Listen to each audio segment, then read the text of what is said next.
కొండారెడ్డిపల్లి రేవంత్ రెడ్డి సొంత ఊరు. ఒక మాజీ సర్పంచ్ పెద్దాయన సాయిరెడ్డి 85 ఏళ్లు ఇదే రేవంత్ రెడ్డి కోసం మన ఎలక్షన్లో కూడా తిరిగిండు, ఓట్లు వేయించిండు. అట్లాంటి పెద్దాయన మీద కూడా ఇవాళ పగబట్టి ఆయన ఇంటికి అడ్డంగా గోడగట్టి తవ్వలేకుండా చేస్తే ఆ క్షోభ, ఆ అవమానం సొంత ఊరిలో సర్పంచ్గా పనిచేసిన ఊరిలో ఇంతటి అవమానం అని చెప్పి ఆ క్షోభతో నిన్న ఆత్మహత్య చేసుకున్న పరిస్థితి. ఇవాళకి కూడా కల్వకుర్తిలో ఆయన భౌతిక కాయం ఇంకా అట్లే ఉంది. నియంతల పాలనలో, దుర్మార్గుల పాలనలోనే ఇట్లాంటి ఆంక్షలు చూస్తాం. ఇండ్ల కడ్డంగా గోడలు కట్టే పరిస్థితి ఎక్కడన్నా ఇదివరకు ఉండేనా?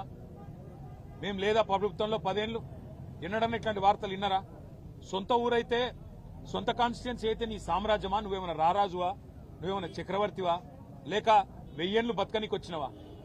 సొంత ఊరైతే, సొంత నియోజకవర్గం అయితే నేను ఆడింది ఆట, పాడింది పాట అంటే నువ్వు నియంత కాదు, నువ్వు చక్రవర్తివి కాదు రేవంత్ రెడ్డి. నీలాంటి వాళ్ళు చాలా మంది కొట్టుకపోయినారు, నువ్వు కూడా కొట్టుకపోతావు.